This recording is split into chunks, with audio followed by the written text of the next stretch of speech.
Good day. I'm Martin Gago with Market Radius Research. It's Thursday, June the 22nd, and we've got CEO Gordon Breese of Katipult Technologies joining us today. Katipult provides a cloud-based platform to digitize, automate, streamline investment workflow at financial institutions.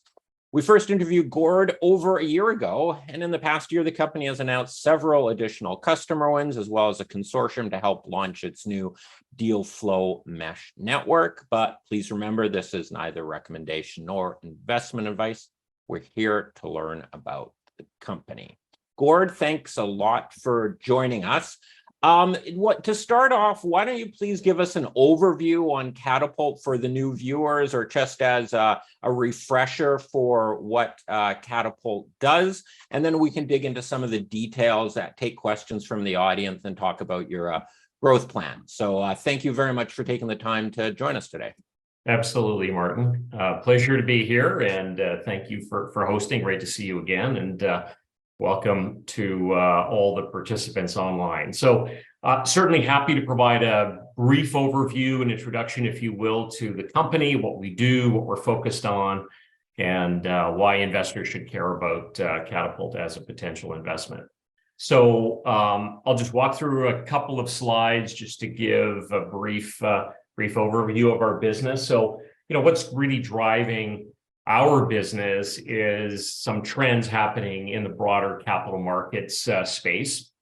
There is a wave of transformation that's happening that is being driven by a couple of things. There is certainly industry deregulation. So the regulators are allowing investors and issuers to participate in new deal structures. There's an effort to make the capital markets more open and more accessible as a general trend by regulators, and Katipult certainly riding that wave. We're also seeing a change in the investor demographics, and as an older generation of investors is being replaced by a newer demographic. There's a higher degree of expectation for more digital self-serve type solutions. And there's also a fair amount of technology disintermediation happening, across industries, outside of the capital markets, but we're certainly seeing it happening. That's driving fundamental change in the capital market space. With that, Katipult has built and introduced what we call Katipult Deal Flow, which is a software platform to serve this market. And our customers can configure Katipult Deal Flow in a couple of different ways. So we serve the market in a variety of configuration scenarios. The first one, and probably our biggest focus, is the dealer community. So FINRA dealers in the US, IROC dealers in Canada can use Katipult as a way to automate their deal activity. So connecting issuers to investors and providing all of the process in a single unified platform. Gord, go ahead. Sure. And just to be clear, this is not for day-to-day trading of here and there. This is there is a financing, a private placement, maybe an IPO, and this is the dealer trying to manage their allocations, who gets what share, and that sort of thing.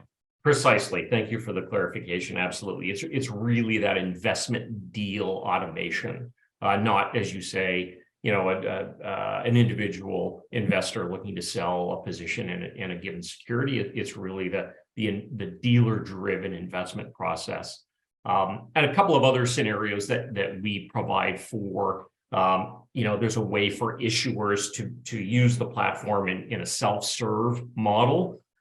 So we see activity around the private equity space, exempt market dealers, and commercial real estate firms using Katipult. And the final one is really our more traditional business, our heritage business, which is based in crowdfunding, a way for individual investors to see a variety of marketplace investment and crowdfunding opportunities. So we're actually taking a lot of that legacy technology and using it in the context of what we're doing with broker dealers in North America.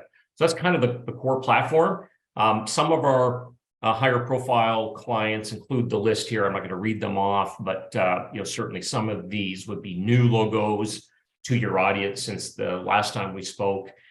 These are some pretty significant players in the industry, and we really take I would call it a highly collaborative approach to working with our customers on how they can use Katipult in their business operations and their financing structures.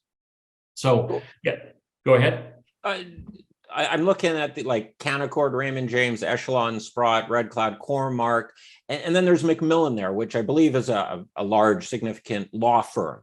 And I guess how does the law firm use that? I guess it's maybe in conjunction with the dealers, or how would that fit into a lawyer's deal workflow? Certainly, and you'll see that a theme in what we're doing in the market is thinking about this as a broader ecosystem. And one of the constituents in that ecosystem are law firms that structure and build the subscription agreement document. So the complex document, the legal framework by which an investor participates in an alternative deal structure, something like a private placement. Those are, they start really with a law firm. So the Katipult platform is used by legal firms like Macmillan to structure and build those subscription documents, and those are then made available to other Katipult customers and users. And there's creative ways that we're working on providing really a seamless way for issuers and for investors to share and collaborate on participating in those subdocs.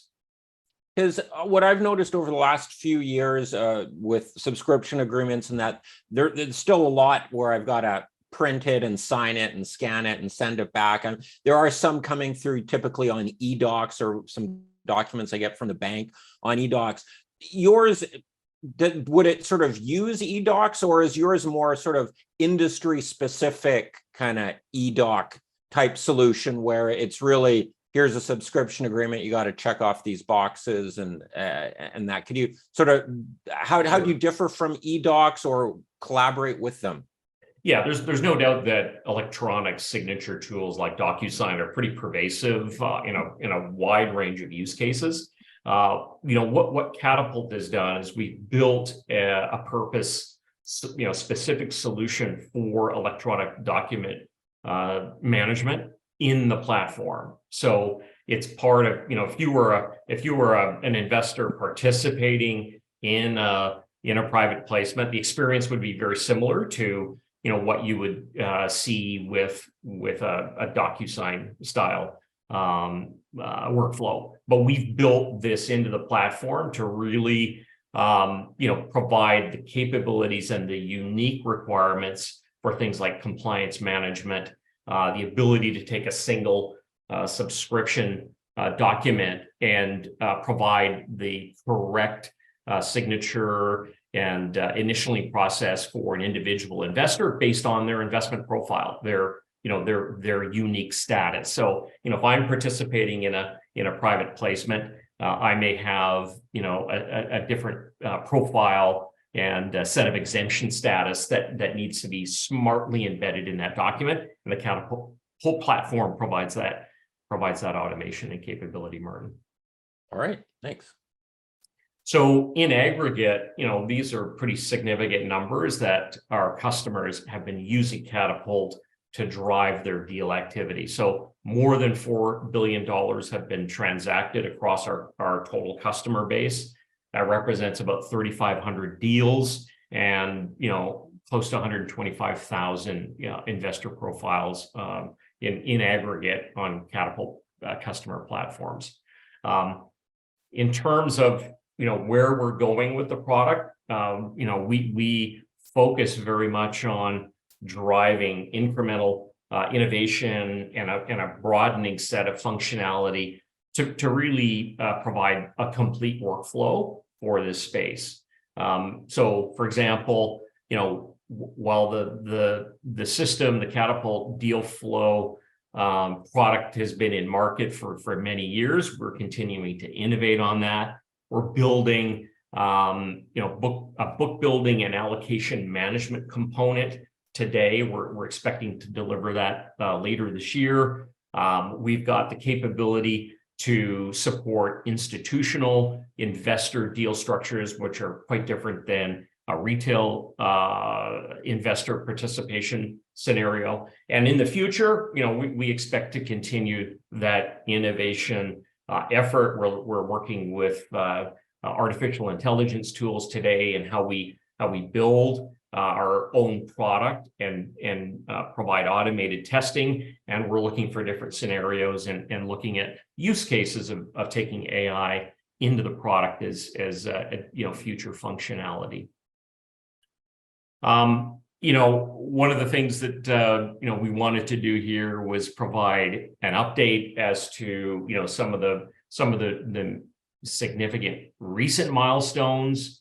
We're proud to have been awarded the USA Tech Banking Awards in New York earlier this year. We were nominated and won under the category of Workflow Tech of the Future, alongside some very significant, meaningful luminary winners as well, organizations like Bank of America and JP Morgan. And obviously, our focus on increasing our customer base and our focus on the U.S. market is critical, and it's great to be recognized by that industry accolade. We also just about a week ago announced a new North American customer.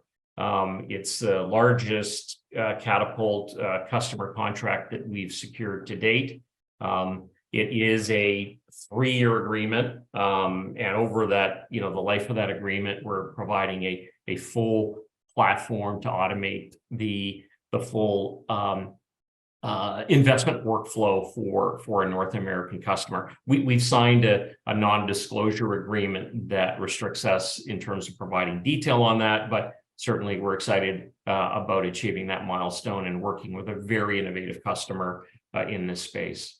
So that's kind of a snapshot of the company, Martin, some of the recent updates, and happy to have an open conversation with you to share more insight about the business and what we're up to.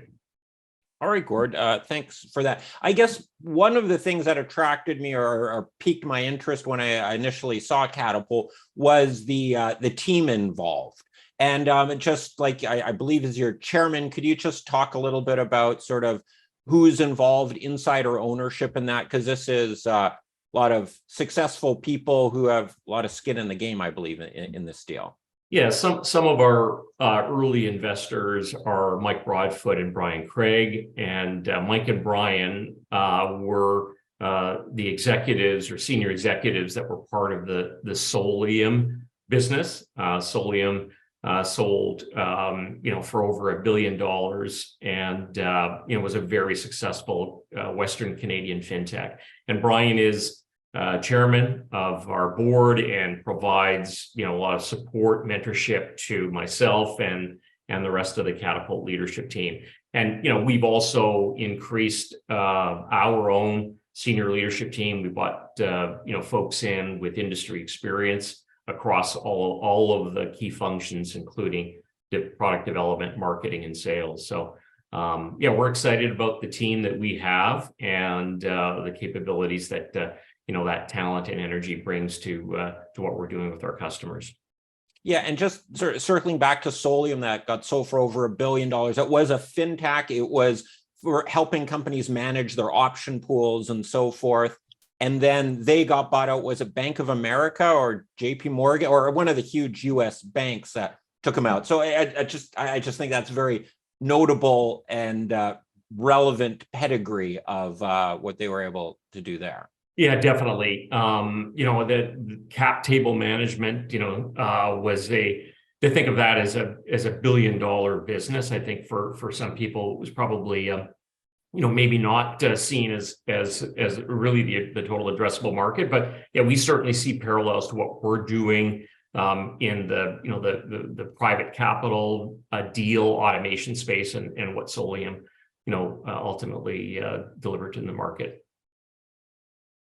All right. I guess since the last thing we talked about before this was this client with this new biggest client, that NDA. So I guess you can't say too much specifically about it, but the 3-year agreement, I'm assuming that's just not your current portfolio of services for 3 years. Does that sort of imply you're expected to deliver some new services and technologies and abilities to your platform over those 3 years? Well, certainly, and I think it's important to note that our expectation is that is going to be a very long-term agreement. So the commitment was initially for 3 years of a recurring revenue model for the business.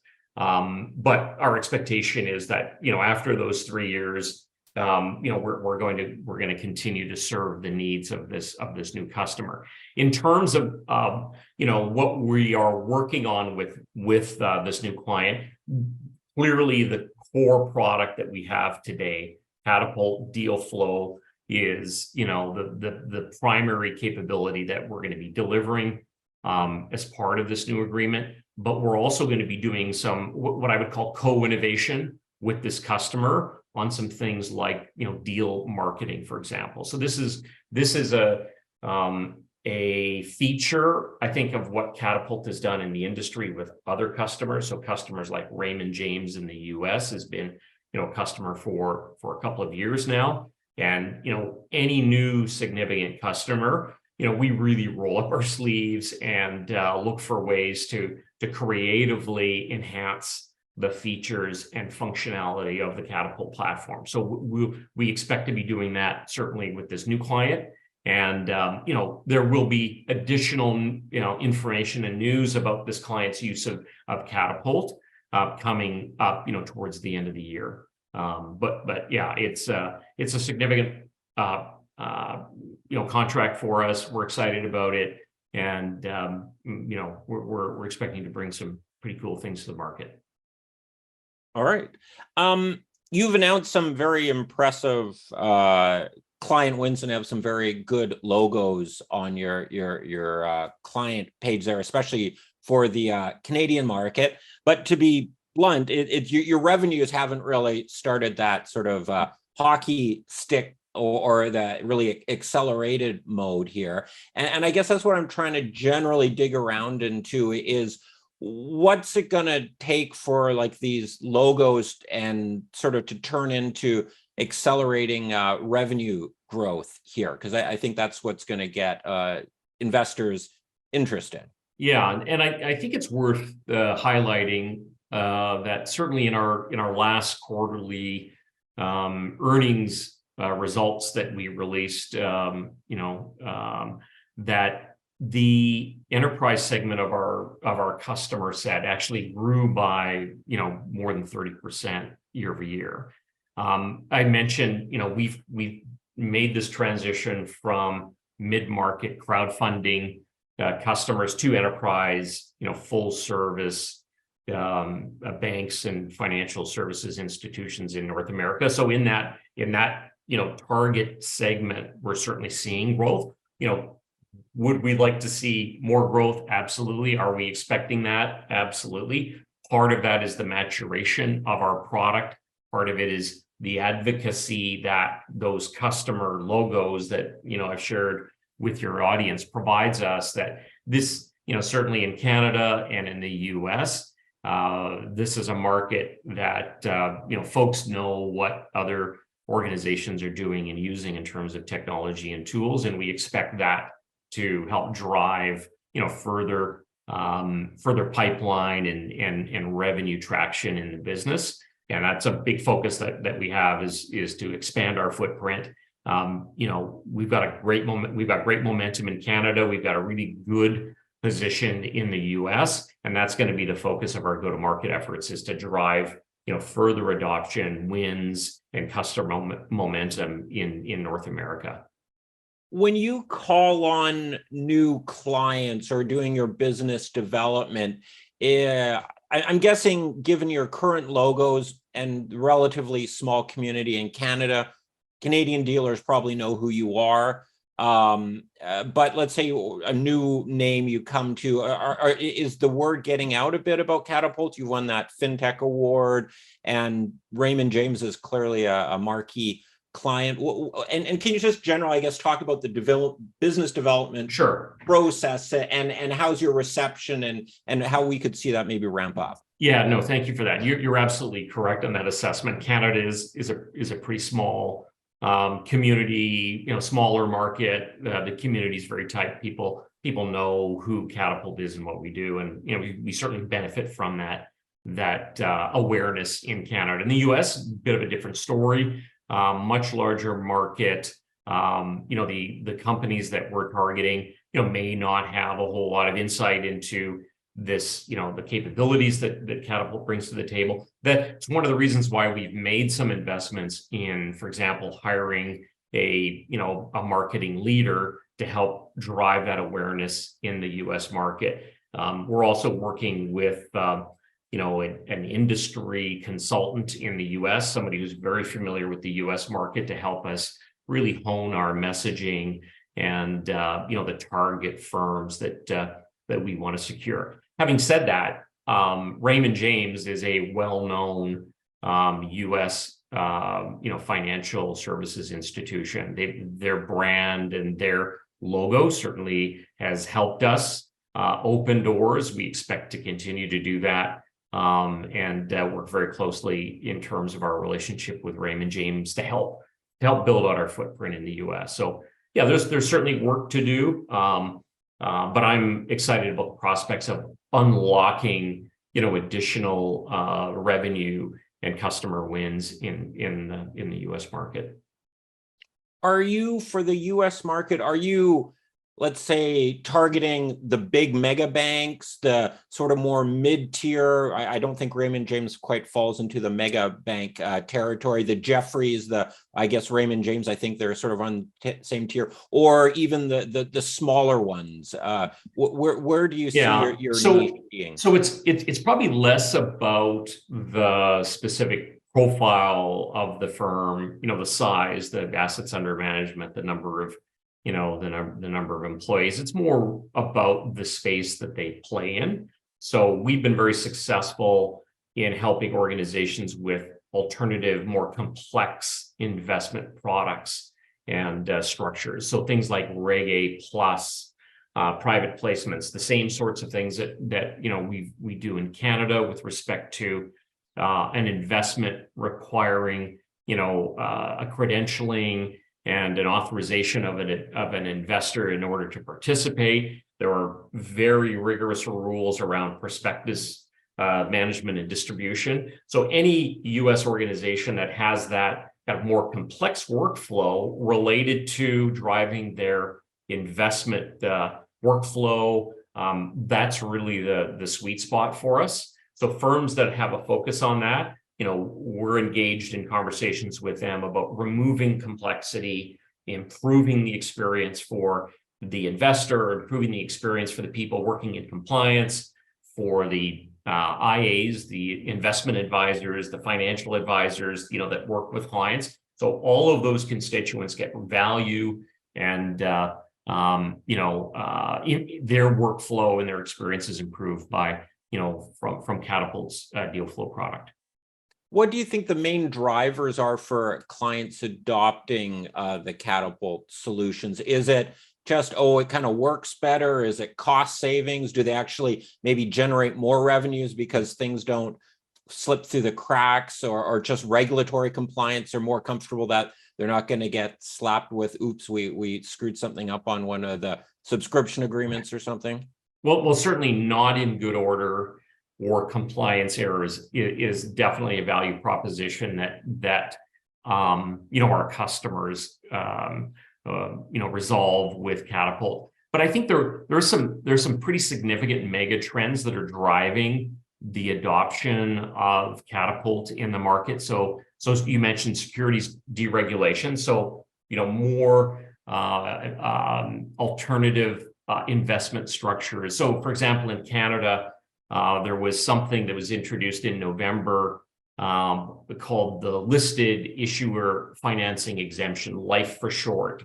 And it's an alternative way for, companies that are traded on the Securities Exchange in Canada to raise capital, a simpler way. So, we knew about that regulatory change. We worked with our customers around ensuring that, when that new structure was adopted and available for dealers to participate in, it was ready to go on the Katipult platform. So day one, we were, life ready for listed issuer financing exemption, so our customers could take advantage of it. I also mentioned earlier in the introduction around, the change in demographics, both in the investor community as well as people working for these banks and institutions. If you look at how most of these organizations are running deals today, there are still lots of organizations that are using,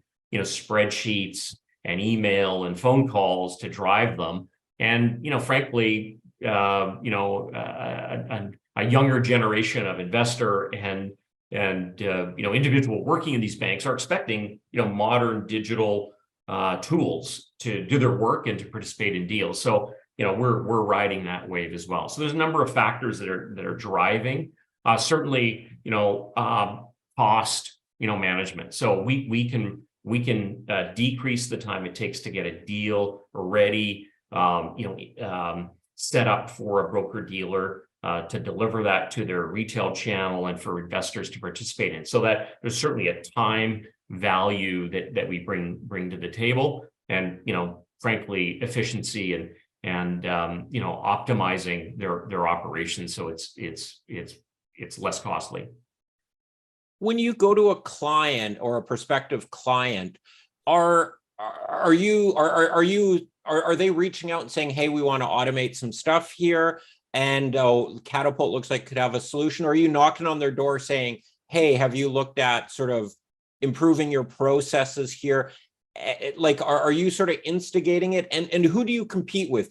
Are there other competitors out there, or is it financial services companies have some of the largest IT budgets out there, or are they sort of in-house developed solutions that you're competing with? Yeah, so lots to unpack there. We'll start with how are we engaged in these conversations? I think most progressive organizations, in this space, in the capital markets, understand that they need to have a robust digital strategy. So, they see the risk associated with continuing to do things, quote, the old way, that if they don't modernize, if they don't, embrace a digital first strategy, that they're at risk, right? There's certainly highly competitive. It's a highly competitive market, and if you don't keep up, you're going to get run over. So that's a really important driver for us.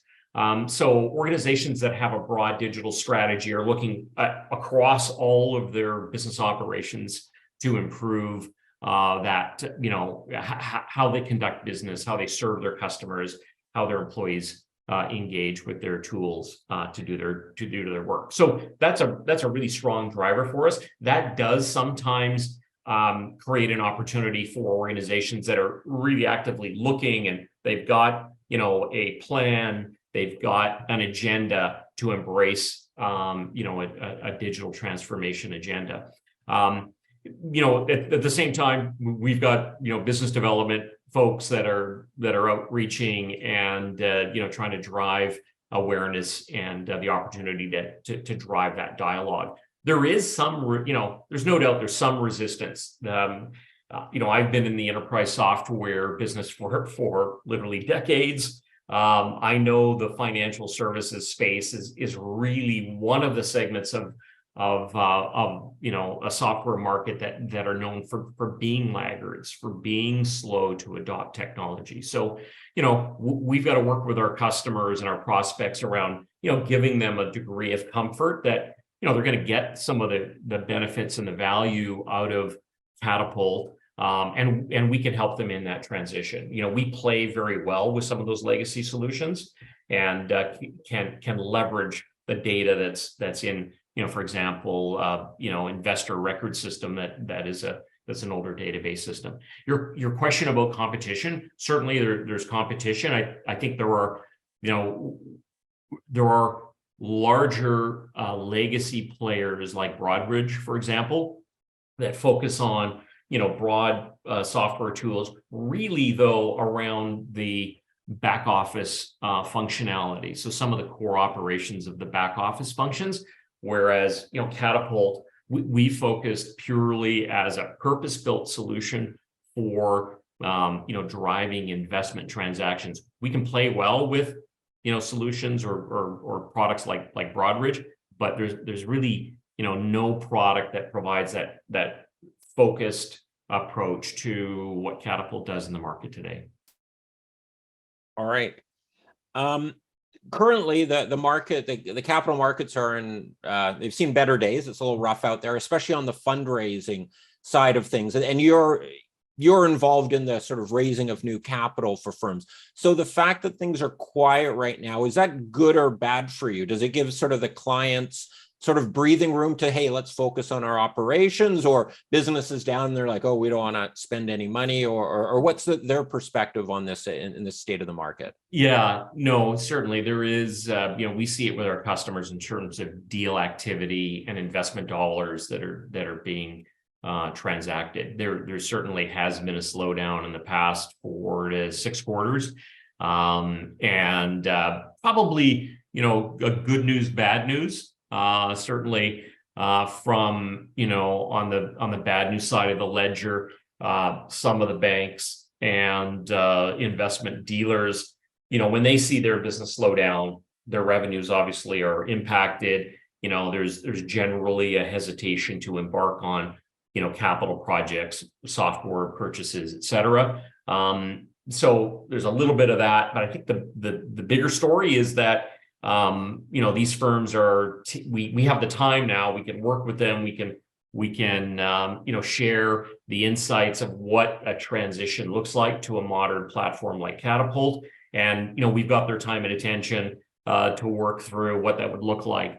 And I think most progressive firms are looking at this as, hey, let's prepare ourselves that when the markets do come back, we're ready, and we're in a more competitive footing than some of the other players in the space. So that drive to be efficient, that drive to deliver better capabilities and services to investors, to the compliance teams, to folks managing the deals, the equity capital markets teams, and ultimately investors. That's certainly a top line agenda for organizations we're talking to. They want to be ready when the markets do come back. And as Martin, you've been in the market long enough to know that the markets do ebb and flow, and there's going to be a recovery on the horizon for sure. Oh yeah, it's just always when, and what I've seen for when markets are busy, they've got deals coming left and right, and it's pretty chaotic. People putting in late nights and on their spreadsheets and trying to figure it out. So it would make sense. It's like, hey, get it installed now, so in the next hot markets there, we can execute with less stress, less expenses, and less mistakes. Well, certainly, and in 2021. Unbelievable high water mark in terms of deal activity, and those the good old days. Yeah. Indeed. Yeah. And those good old days for customers that were using Katipult, they were really able to embrace. So firms like Canaccord Genuity, did record deals, and they were able to do that because of the efficiency and value and impact that Katipult deal flow provided them. That's well documented in a case study that we conducted with Canaccord Genuity about the efficiency they were able to achieve, and the ability to support the number of deals that they did during those high watermark periods. That's neat. One of the services or products I think you're in the process of putting out is your mesh, syndication deal setup. Sure. And one of the, I guess for me, what I think is interesting is it really has, you don't see that many after sort of Facebook and a couple of the big social media, there are not that many areas where you can get a strong network effect on it. And I see this as potentially being very strong within the capital markets. You announced a consortium, I think 6-9 months ago, of some Canadian players in there. Because I see it, once it gets to a certain size, a lot of players are almost going to be forced to join it just through the efficiencies there. So I'm kind of got ahead of myself and ahead of you there. So maybe talk about that mesh system and the outlook and its adoption so far. Certainly, a high level of interest. The broker dealers that are running syndicated deals know the challenges associated with doing it manually today, using shared spreadsheets and phone calls. So a high degree of interest in what we're doing with mesh. You mentioned the announcement with some core customers on working on a set of pilots. So that is continues to happen. We are working with those customers around refining those processes. We want to provide value to customers that are using Katipult, that are Katipult customers today. We also recognize in that Katipult mesh strategy that they need to be able to allow other firms to participate who may not be using Katipult. So those are really the priorities and what we're doing in that consortium with our product development teams. We're running pilots. We've got some additional work we need to do things like manage a networked book building process. So the idea of the workflow and the give and take around how a particular lead broker is allocating the demand and the allocation for a particular deal. So we're continuing to do that. We expect mesh to be a real driver for us, not only in Canada, but also for our other customers outside of Canada. So the idea of even looking at supporting deals that are cross-border, where you may have investors participating outside of a jurisdiction, that's part of what we're building in with mesh as well. So some exciting things there. Stay tuned as we make more announcements and share more insights with respect to how that's a driver for our business. All right. Well, I'm running out of questions here. I think we've hit the main topics. Is there anything we haven't addressed that is notable that you want to bring up? Well, I think one of the things that is probably I did speak to the use of artificial intelligence and what we're doing today. It's obviously there's a fair amount of hype around artificial intelligence. We see it as an opportunity, but we want to do it in a way that really is responsible and does actually provide value. So today, we're using AI tools as a productivity tool for our software engineers. So as they build enhancements to Katipult, we're using AI tools to make that work more productive. We're also using AI today with respect to building automated test scripts. So before we release a product and before we make it available to our customers, we want to run rigorous tests to ensure that it is bulletproof and fully secure. So AI is a capability we're leveraging to do that more efficiently. And beyond that, we see things like large language models as a way to further automate the investment deal process. So, we talked quite a bit about a subscription agreement. In all of the legal documents that are part of running a alternative investment structure, there's all kinds of data sets that are embedded across those documents. Things like the size of the raise, the distribution approach.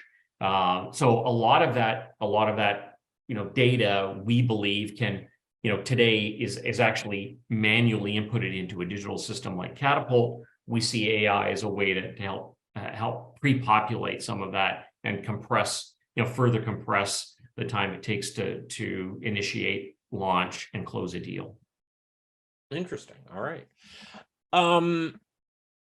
How I guess what I would like to end these off with is, what sorts of news should we investors be expecting over the next few quarters? Call it. I hopefully some client wins, maybe some new product launches, maybe more of a final version of Mesh, or anyways, what kinds of things to keep our eyes open for? Yeah, I think we're pay particular attention to what we're doing with our customers, that co-innovation agenda that I mentioned around how we collaborate with really some of the leading players in North America in the investment dealer broker space. So look for that in terms of new product and announcements and capabilities that we want to deliver, both to new customers as well as certainly to our existing customer base. And one of the most important things is capturing a broader slice of the market, and focusing our efforts on the U.S. to secure more U.S. logos. We also are expecting to, as we continue to build out the product, we're adding modules to the product. So there's an opportunity to drive incremental revenue through our existing customers as well, as they put their arms around and capture more value out of a broader set of Katipult products. All right, Gord, with that, thank you very much for bringing us up to date on Katipult and your growth and expansion here. That was interesting. I appreciate the time, and looking forward to talking to you again in the future after you get some more news out. Thank you, Martin. Great to spend some time with you and your audience. Appreciate it. Cheers.